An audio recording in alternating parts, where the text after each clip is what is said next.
Hello there, this is Sword with Audiosmith, and today we're taking a look at something in the price range I didn't think I'd ever get to try at all in this hobby.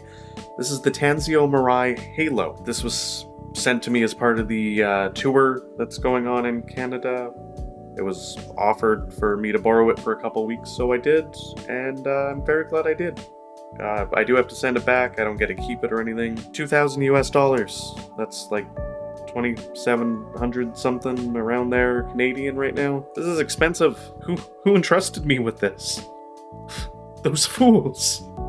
As always, audio is extremely subjective and all thoughts and opinions are my own. Let's get talking about this thing, I guess. So the Halo is, like I said, $2,000, like multi-kilo buck level. Costs a lot. This costs a lot.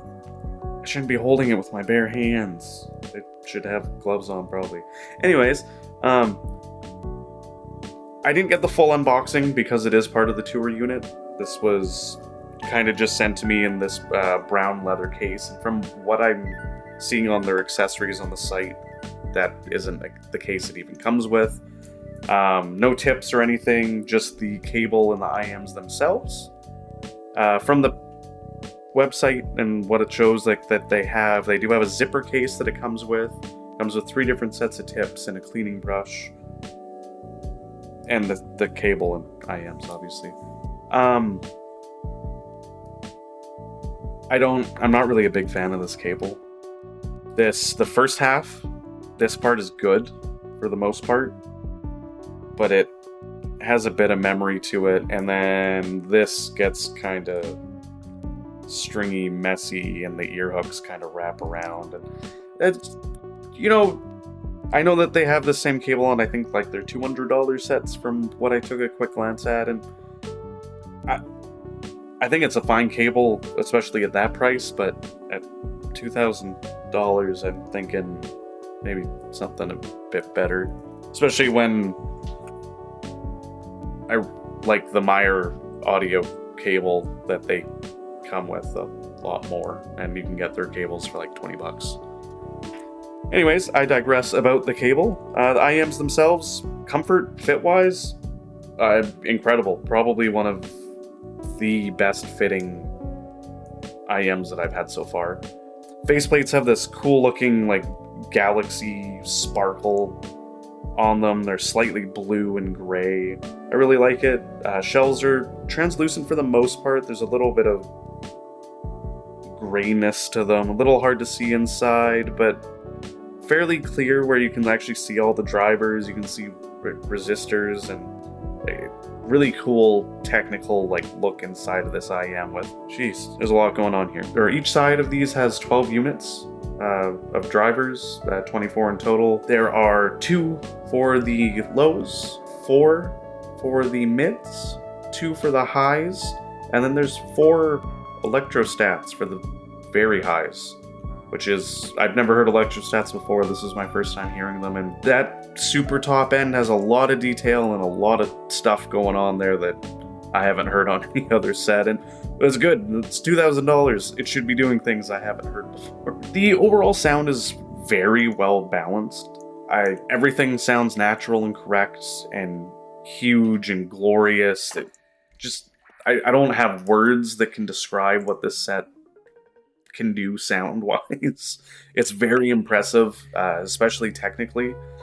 But the overall tuning, don't let that mid-bass bump there kind of scare you from these. The bass is pretty neutral. There's a good punch there, but it definitely doesn't sound the way that shows there. And I'm assuming that's part of the BA bass, where the bass hits very fast and it's maybe loses out a little bit on the quality and the, not detail, but just the attack isn't as sharp as what a dynamic driver is. I feel like that's possibly what's going on here. It's extremely clear. I can hear everything that's going on in the bass. I can hear the kick drums, and I can hear the 6-string bass guitars, and just crazy amounts of stuff going on in that region, all clearly and well separated. but it just lacks that visceral punch that I would expect from a dynamic driver, and I would definitely expect from looking at a graph that looks like that, especially in the mid bass. This is one of my first it's not even an all BA set, but more BA bass set that I've tried, and I'm assuming this is what people are referring to when they say it has BA bass, because it's different, that's for sure. It's good in its own way, but odd. Little odd, that's for sure. As for the mids, man, these do incredible stuff. Just incredible. Violins, wind instruments, guitars, vocals, all jammed into each other. I got synths going on, everything all jammed in once. But everything is super clear and detailed and just has its own platform to stand on, which is great. And everything sounds so natural and realistic and huge and lifelike. Like, if I can't even say like in a concert, like if I was in like the recording studio with them, watching them play, that's how I expect this to sound. That's how I would describe this sound with the mids, is just so realistic and lifelike and there, and just everyone's jamming. It's great. It's awesome mids. Vocals, female vocals, higher pitch female vocals have S's and T's that are a little bit sharp for me. Not necessarily in a bad way, just on some tracks I noticed that they were very sharp sounding. But overall, male and female vocals are kind of sitting in the middle of the mix for the most part. They can move around a little bit depending on the genres that I put on. Sometimes they're a little bit more forwards, at other times they're a little bit more pushed back, but vocals all sound natural, realistic, lifelike. Just like I could swear Zappa was there in some of the recordings that I'm listening to with this. Like, it's very impressive. And it's so well separated from everything else that as much as they're sitting there in the middle of the mix with all these other instruments, everything still has its own little spot. Everything has its little spot. For the treble, the electrostats, I assume are what's doing it, and it just sounds nutty in the treble.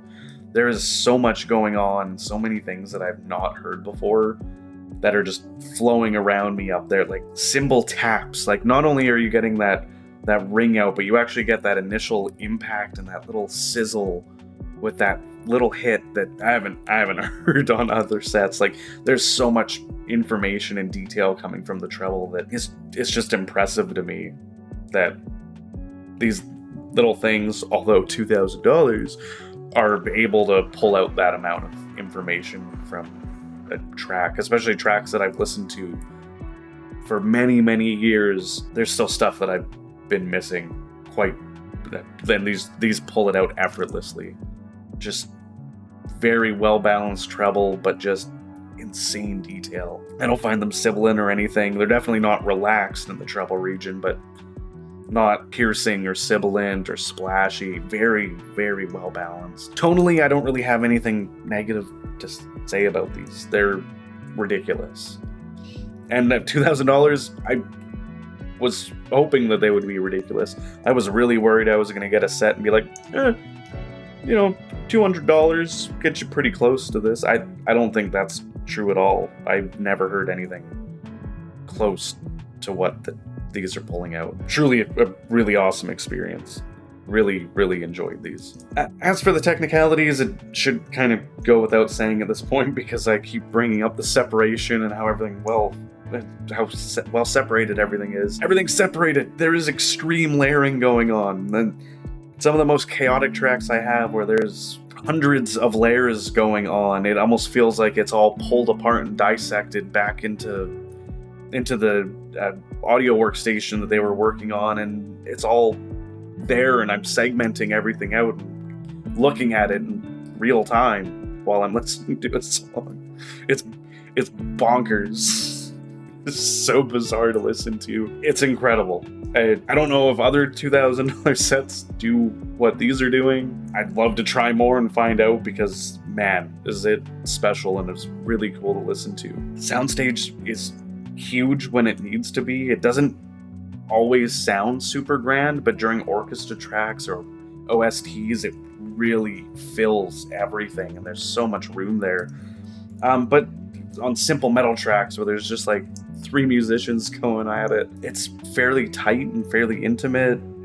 They move with the ebb and flow of the music. I don't know what to say. They really bring out what was mixed and give you whatever that is. Of course, to a fault.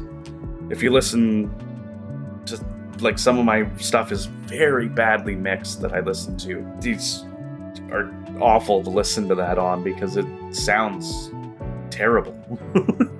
Where, the other sets hide that all those flaws and everything. These highlight everything that was done. So definitely something to keep in mind depending on your library. Fantastic text. Great separation. Great soundstage when needed. Timbre is great. Everything sounds super lifelike. My main issue is the dynamics. As much as there's all this detail and all this information and all this stuff flowing at me and coming at me from the music, things I've never heard before, little details going on, that sounds spinning around me from the soundstage and the imaging, and everything just sounds kind of flat. When I first listened to them, I didn't really pick up on it because there was so much information, my brain was going. But once I sat down and started actually listening to them, the dynamics just aren't necessarily there. They're a little flat sounding. There's a sharpness on everything that's just a little lacking, which was unfortunate. But I think if you're super critically listening and you want all of those details, that little bit loss of dynamics isn't necessarily what's going to be the deal breaker. For me, in order to just, sit down and jam and hang out, listen to some music while I'm doing something, that lack of dynamics eventually got kind of annoying.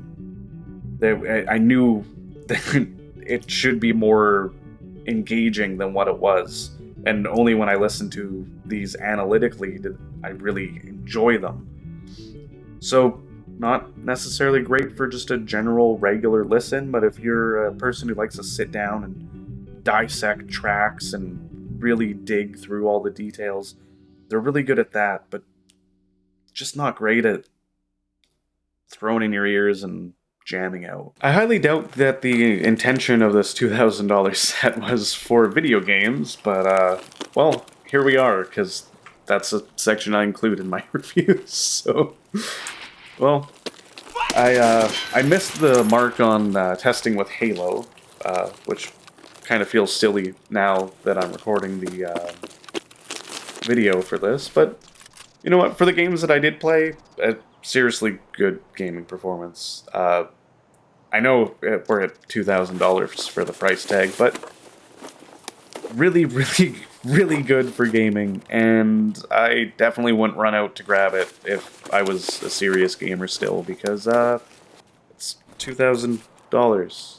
That's ridiculous for a gaming set. If you really care about detailed audio in your games, then they might be for you. For me, I like to just throw something in that just sounds correct and kind of go from there, and these do that. But there's definitely a heavy premium for them. If I had them sitting on my desk and I actually owned these, I would probably game with them fairly frequently. But for just gaming, I don't think I'd run out and go spend that much money on it. Just from a personal standpoint. For FPS gaming, Escape from Tarkov was just silly. Awesome experience, information overload. There's so much stuff coming at me. But everything was still apparent, well separated, perfect imaging. Footsteps had good weight to them and were distinct. Scav chatter stood out when they started mumbling in the background. Everything was extremely easy to locate where that was coming from. Just an awesome experience all around. I think it would handle any FPS game where audio cues or any sound that you're looking for is needing to be paid attention to. just because the amount of detail across all regions are just there. Everything's in your face, but separated enough that's clear as to where it is and what's going on. Just awesome. For immersive gaming, I was playing Helldivers 2, and wow. I've only played that game with a few different sets so far and on my speakers on the desk, and there is a lot of detail and information that I was not aware of that is in this game, and just sounds were jumping out all over that I had not heard before. It was a super cool experience. I mean, I don't have anything else close to this price point that I was playing with, but to just hear all those new sounds and all these details that I was just blatantly missing before was really cool. And the world itself was extremely well separated, with all of the chaos going around, all the explosions, gunfire, and all the sounds super well separated, and the world just felt huge. It was really great overall presentation. I don't really have anything to compare these with that are anywhere close to the price point, or honestly like the detail, or definitely the technical ability of what's going on here. Tonality, of course, is always going to be preference based, and depending on who you are, you're going to want different tonality. And that's kind of where I find myself with these, is the technical abilities and the prowess there is just insane. But the tonality maybe falls a little bit short for me. The comparison that I will use is my current number one IM/2, which is the CKLVX CKD41. And if you're looking at the graph, for the sniffers out there, you'll go, well, it's got way less mid-bass. It doesn't for me. The sub-bass and mid-bass on the CKLVX, both those sections hit way harder than what the TSMR Halo is. Again, that's kind of where I'm leaning in towards that's like why they call it BA bass, because of the way that it seals inside the coupler and it measures higher, or it just, because of how fast it is, it just doesn't have that time to, decay as well, or the attack's not as, I don't know. I'm not necessarily the most knowledgeable on that aspect of tuning and all that jazz, but for my ears, the CKLVX hits way harder and has way better texture. Not overall like detail versus these, but the texture and just the way that the bass hits, I find much more enjoyable on the CKLVX CKD41. And I find the dynamics better as well, so I find it harder hitting bass and better dynamics with everything that's going on that it presents, which is a lot less than this, but I find it more engaging, more fun to listen to, and just a general better, like, throw it on and listen to some tracks and jam out set. But direct comparison, like A/B, going from them to these is a completely different experience, just because of how different the techs are on these. They're just mind-blowing, and everything's so well separated and clear, and so well resolving, that if you're really listening and focusing and you want to hear everything that's going on, the CKLVX is like, it could be a $10 EDX Pro X at that point. The little KZIM, it sounds like that in comparison to these. They're completely different leagues for technical capabilities, minus dynamics. In conclusion, the TSMR Halo has honestly shattered my expectations of what I thought IMs could do in their technical prowess. There is, like, if you love detail, get these. If you want all of the separation and to hear all the things, get these. They're $2,000. I'm not in a position to spend $2,000 on IMs, but if I was, I'd consider these. I'd probably buy these if I was able to. These are, for a critical listener that wants to hear everything, these are otherworldly to me. The only sections that it kind of falls flat for me is the bass and general dynamics of sounding flat. But for critical listening, details, separation, man, it's silly. I really think that the technical aspects are knocked out of the park. I didn't think IEMs could sound like this. It is fantastic. It is wonderful.